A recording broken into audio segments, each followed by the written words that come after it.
is the Weldy Booster EX2 actually good for? Who should walk away? And does the price make sense for someone who just needs a reliable welding tool for everyday projects? If you're standing in the shop wondering whether this extrusion welder will finally solve those inconsistent seams you keep battling, you're not alone. Link is in the description if you want to check the product details on Amazon.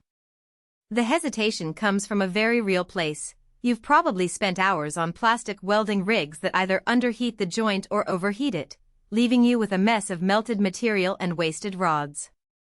The Booster EX2 promises a professional and powerful experience, but the question is whether that power translates into a smoother workflow for a small shop fabricator or a field technician who needs to move fast. Let's start with the kind of work you're likely to throw this machine at. The Booster EX2 is marketed as an extrusion welder for plastic fabrication and even civil engineering applications. In practice, that means it's built to handle polyethylene, PE, and polypropylene, PP, pipes or profiles you'd find in irrigation systems, conduit installations, or small-scale industrial piping.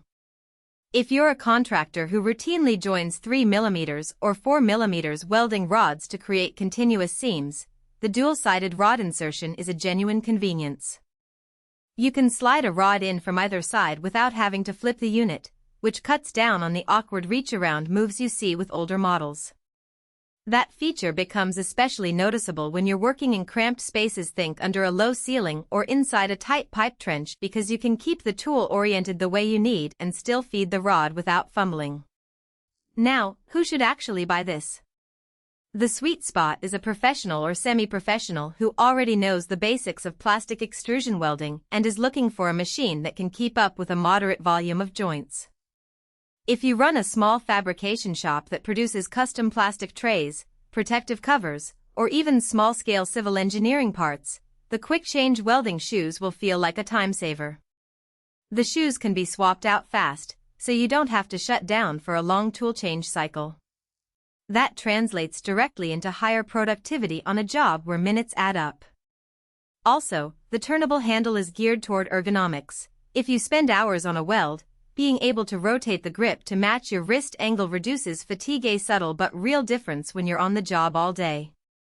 On the flip side, if you're a hobbyist or a DIYer who only does occasional repairs, say, fixing a broken garden hose connector or joining a few sections of PVC conduit at home, this machine is probably overkill. The price point for a professional-grade extruder is steep, and you'll likely never reach the level of output that justifies that expense. For those occasional users, a more modest handheld plastic welder can do the job without the added weight and bulk. Moreover, the Booster EX2 is designed for PE and PP. If your workflow includes other plastics like ABS or polycarbonate, you'll quickly discover its limited material compatibility. That limitation isn't always obvious until you try to weld a different polymer and find the heat never quite reaches the right temperature. Speaking of temperature, the max output wording in the specs can be a bit vague. In real-world terms, you're looking at a machine that can reach the necessary heating range for PE and PP, which typically sit around 190240 C.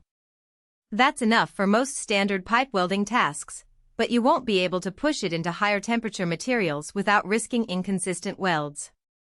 If you're hoping to use this as an all-purpose plastic welder, you'll be disappointed.